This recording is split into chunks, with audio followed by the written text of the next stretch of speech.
സുഹൃത്തുക്കളെ, പാലസ്തീനിൽ നിന്ന് വിചിത്രമായ ഒരു വാർത്ത ഈയിടെ പുറത്തു വരികയുണ്ടായി. നമ്മൾ സാധാരണ ഡയപ്പറും യൂസ് ചെയ്യൽ കൊച്ചു കുഞ്ഞുങ്ങൾക്കാണ്. മൂത്രമൊഴിക്കുമ്പോൾ അത് പുറത്ത് വസ്ത്രങ്ങളിലും മറ്റും ആവാതിരിക്കാനും കുഞ്ഞുങ്ങളെ എടുക്കുന്ന ആളുകൾക്ക് അതുകൊണ്ട് ഹാനികരമായിട്ട് എന്തെങ്കിലും സംഭവിക്കാതിരിക്കാനും അതിൻ്റെ സ്മെല്ലില്ലാതിരിക്കാനും ഒക്കെയാണ് അത് ചെയ്യുന്നത്. സാധാരണ കുട്ടികൾ എനിക്ക് മൂത്രമൊഴിക്കാനുണ്ട് എന്ന് പറഞ്ഞ് ടോയ്ലറ്റിൽ പോകണം എന്ന് പറഞ്ഞൊന്നും വരികയില്ല. അതുകൊണ്ടാണ് ഈ ഡയപ്പറും യൂസ് ചെയ്യുന്നത്. അത് അത്ര നല്ല ഒരു കാര്യമല്ലെങ്കിൽ പോലും, അതൊരു മുന്തിയ കീഴ്വഴക്കമല്ലെങ്കിൽ പോലും എല്ലാവരും അത് പൊതുവെ യൂസ് ചെയ്യാറുണ്ട്. ഇവിടെ പാലസ്തീനിൽ ഹമാസ് പിടികൂടിയിട്ടുള്ള ഇസ്രായേലി ഭടന്മാർക്കെല്ലാം തന്നെ ഡയപ്പറും ഉണ്ടായിരുന്നു എന്നുള്ള വിചിത്രമായ വാർത്തയാണ് പാലസ്തീനിലുള്ള പല വാർത്താ ബുള്ളറ്റിനുകളിലും വന്നുകൊണ്ടിരിക്കുന്നത്. അത് ഡയപ്പറും ഉണ്ട് എന്നത് മാത്രമല്ല, അതെല്ലാം തന്നെ നനഞ്ഞതുമായിരുന്നു എന്നുള്ളതാണ്. അതായത് മൂത്രം അതിൽ തന്നെ ഒഴിക്കാറുണ്ടായിരുന്നു ഈ ഭടന്മാർ.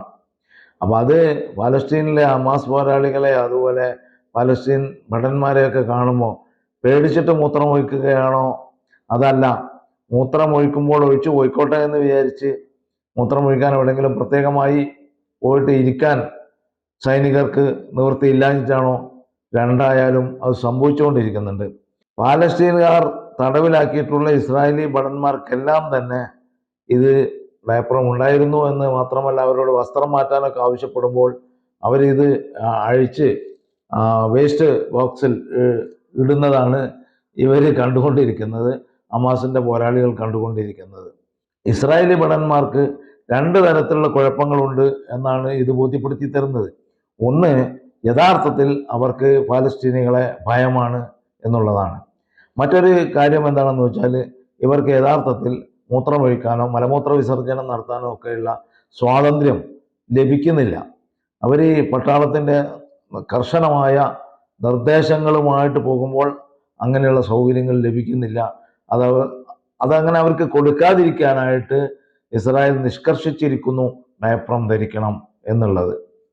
അങ്ങനെ മനുഷ്യന്റെ മൗലികമായ അവകാശങ്ങൾ, മൗലികമായ കാര്യങ്ങൾ, അടിസ്ഥാനപരമായ കാര്യങ്ങൾ ചെയ്യാൻ പോലും അനുവദിക്കാതെയാണ് പട്ടാളക്കാരെ കർശനമായ നിർദ്ദേശം നൽകിയിട്ട് ഒരു ചട്ടക്കൂട്ടിൽ ഒതുക്കിയിട്ട് പോയി പാലസ്തീനികളെ മുഴുവൻ കൊന്നുവരൂ എന്ന് പറഞ്ഞുകൊണ്ട് അങ്ങനെ ഓർഡർ കൊടുത്ത് പറഞ്ഞു വിടുന്നത്.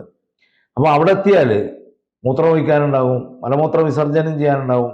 ഇതെല്ലാം അടുക്കി വെച്ചിട്ട്, ഇതെല്ലാം തന്നെ ഒതുക്കി വെച്ചിട്ട് യുദ്ധം ചെയ്യേണ്ട ഒരവസ്ഥ ഉണ്ടാകുമ്പോൾ അവരുടെ യുദ്ധവീര്യം അതുണ്ടല്ലോ, അത് വളരെ ക്രൂരമായി തീരും. പിടിച്ചുകൊണ്ടുവരാൻ വരുന്നവർക്ക് അല്ലെങ്കിൽ അവരെ നിയന്ത്രിക്കാൻ ആവശ്യപ്പെട്ട ആളുകളെ വെടിവെച്ച് കൊല്ലാൻ ഇവർക്ക് തോന്നിക്കൊണ്ടേയിരിക്കും. അത് മൃഗീയമായ രീതിയിൽ ഭക്ഷണം വാങ്ങാനായിട്ട് ക്യൂ നിൽക്കുന്ന കുഞ്ഞുങ്ങളെയും സ്ത്രീകളെയും ഒക്കെ ഇവർ വളരെ ക്രൂരമായിട്ട് വെടിവെച്ച് കൊല്ലും. കാരണം അതൊരു സൈക്കോളജിക്കൽ പ്രോബ്ലം കൂടിയായിട്ട് മാറുകയാണ്. പൊതുവെ ക്രൂരതയുള്ള പോരാളികളാണ്, പൊതുവെ ക്രൂരതയുള്ള സൈനികരാണ് ഇസ്രായേലുകാർ എന്നത് എല്ലാവർക്കും അറിയാം. ഹിറ്റ്ലർ 1930കളിൽ ജർമ്മനിയിൽ നടത്തിയതിനേക്കാൾ വലിയ ക്രൂരത അത് ജൂതന്മാരോട് ഹിറ്റ്ലർ നടത്തിയതായി പറയുന്ന അങ്ങനെ ചരിത്രമുള്ള അതിനേക്കാൾ വലിയ ക്രൂരത ഇപ്പോൾ പാലസ്തീനിൽ ഇവരെ നടത്തിക്കൊണ്ടിരിക്കുകയാണ്. ഏതാണ്ട് 60,000-ൽ പരം ആളുകളെ തന്നെ അവർ കൊന്നു കളഞ്ഞു. അങ്ങനെ കൊന്നു തീർക്കാനുള്ള ഒരു പദ്ധതിയാണ് അവിടെ നടപ്പിലാക്കിക്കൊണ്ടിരിക്കുന്നത്. പക്ഷെ ആ നടപ്പിലാക്കുന്ന ആളുകൾക്ക് ആത്മവീര്യമില്ല. പാലസ്തീനികൾക്ക് ഒരു ആത്മവീര്യമുണ്ട്. അതുകൊണ്ട് അവരെത്ര ആളുകൾ മരിക്കാനും തയ്യാറാണ്, അവർ മരിക്കാൻ തയ്യാറായിട്ടാണ് നിൽക്കുന്നത്. അതിൻ്റെ കാരണം അവരുടെ ജന്മഭൂമിയാണ് പാലസ്തീൻ എന്നുള്ളതാണ്. ജനിച്ച മണ്ണിനോടുള്ള കൂറ് അവർക്കുണ്ടായിരിക്കും. അവിടെ നിന്ന് എത്ര ആട്ടി ഓടിച്ചാലും പോവുകയില്ല എന്നുള്ള ഒരു വിശ്വാസത്തിലാണ് അവർ നിൽക്കുന്നത്. അതേസമയം ഇസ്രായേലുകാർക്ക് തങ്ങൾ ജനിച്ച മണ്ണല്ല ഇത് എന്ന് പൂർണ്ണമായ ബോധ്യമുണ്ട്. അനധികൃതമായി വന്നിട്ടുള്ളതാണ്, അനധികൃതമായി കയ്യേറിയിട്ടുള്ളതാണ്. അതുകൊണ്ട് മരണഭയം ഉണ്ടാകും.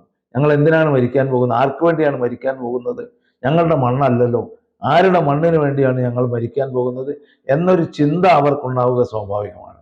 മൂന്നാമതൊരു കാര്യം കൂടിയുണ്ട്. ഈ പല യൂറോപ്യൻ രാജ്യങ്ങളിൽ, സ്പെയിൻ ഉൾപ്പെടെ പല യൂറോപ്യൻ രാജ്യങ്ങളിലും ഉള്ള ഒരു പ്രവണതയുണ്ട്. ഒരു ഒഴിഞ്ഞു കിടക്കുന്ന ഒരു വീട് കണ്ടാൽ അവിടെ ആ രാജ്യക്കാരൻ, അതായത് സ്പെയിൻകാരനാണെങ്കിൽ സ്പെയിൻകാരന് അവിടെ കയറി താമസിക്കാം. താമസിച്ചാൽ അയാളെ ഒഴിപ്പിക്കാൻ നിയമമില്ല അത്രേ. അങ്ങനെ ഒരു അനുഭവം പല സുഹൃത്തുക്കൾക്കും ഉണ്ടായതായി പറയുന്നുണ്ട്. അവരുടെ വീട് വാങ്ങിയിട്ട് നാട്ടിലേക്ക് പോന്നു. അപ്പോൾ തിരിച്ചു വന്ന് നോക്കുമ്പോൾ അവരുടെ വീട്ടിൽ വേറെ ആളുകൾ താമസിക്കുന്നു. അപ്പം അവരെ ഒഴിപ്പിക്കാൻ നിയമമില്ല.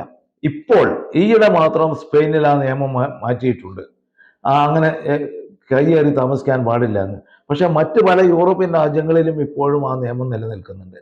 അങ്ങനെ ആകുമ്പോൾ ആരുടെ വീട്ടിലും തങ്ങളുടേതല്ലാത്ത വീടുകളിൽ കയറി താമസിക്കാനുള്ള അന്യായമായിട്ടുള്ള ഒരു അവകാശം, അന്യായമായിട്ടുള്ള ഒരു തോന്നൽ, ഞങ്ങൾക്ക് അങ്ങനെ ചെയ്യാം, ഞങ്ങൾക്ക് എന്ത് അതിക്രമവും കാണിക്കാം, ഞങ്ങൾക്ക് കൊള്ളയടിക്കാം, ഞങ്ങൾക്ക് മറ്റുള്ളവന്റെ ഭൂമി കയ്യേറി താമസിക്കാം, ഈ ഒരു ചിന്താഗതി ഇസ്രായേലിലും വെച്ചു പുലർത്തുന്നുണ്ട്. ലോകത്തിന്റെ പല ഭാഗങ്ങളിലുമുള്ള പല രാജ്യങ്ങളിലും ജൂതന്മാർ കുടിയേറി താമസിക്കുമ്പോൾ ഈ മനോഭാവം അവർക്കുണ്ടായിരുന്നു. അതുകൊണ്ട് തന്നെ മറ്റുള്ളവന്റെ ഭൂമിയോ വീടോ ഒക്കെ കയ്യേറി അല്ല അവരെ ആട്ടിപ്പായിച്ച് അങ്ങനെ താമസിച്ചു. പലസ്തീനിൽ തന്നെ ആയിരക്കണക്കിന് ഭവനങ്ങൾ അങ്ങനെ കൈയടക്കിയിട്ടുണ്ട്. ആ ഭവനങ്ങളിൽ അവർ താമസിച്ചിട്ടാണ് അവരുടെ സെറ്റിൽമെന്റ് ഉണ്ടാക്കുന്നത്. എന്നിട്ടാണ് അവകാശപ്പെടുന്നത് ഇത് ഞങ്ങളുടെ ഭൂമിയാണ് എന്ന് അവകാശപ്പെടുന്നത്. ഈ ഒരു പ്രവണത ആർക്ക് അന്വേഷിച്ചാലും മനസ്സിലാവും. പല യൂറോപ്യൻ രാജ്യങ്ങളിലും, ബ്രിട്ടന്റെ പല ഭാഗങ്ങളിലുമുണ്ട്, അതുപോലെ അമേരിക്കയുടെ ചില ഭാഗങ്ങളിലുണ്ട്, പല സ്ഥലങ്ങളിലും ഈ ഒരു നിയമം നിലനിൽക്കുന്നുണ്ട്. അങ്ങനെ നിലനിൽക്കുന്ന കാലത്തോളം അന്യന്റെ ഭൂമി അവകാശപ്പെടാൻ കഴിയുന്ന നിയമം പോലുമുള്ള രാജ്യങ്ങളിലാണ്, അല്ലെങ്കിൽ ആ മനോഭാവം വെച്ചുകൊണ്ടാണ് ഇവർ മറ്റുള്ളവരെ ഉപദ്രവിക്കുന്നത് എന്നതുകൂടി നാം മനസ്സിലാക്കണം. കൂടുതൽ വാർത്തകൾക്കും വിശേഷങ്ങൾക്കും ന്യൂസ് ടൈഗ് ലൈവ് TV സബ്സ്ക്രൈബ് ചെയ്യുക.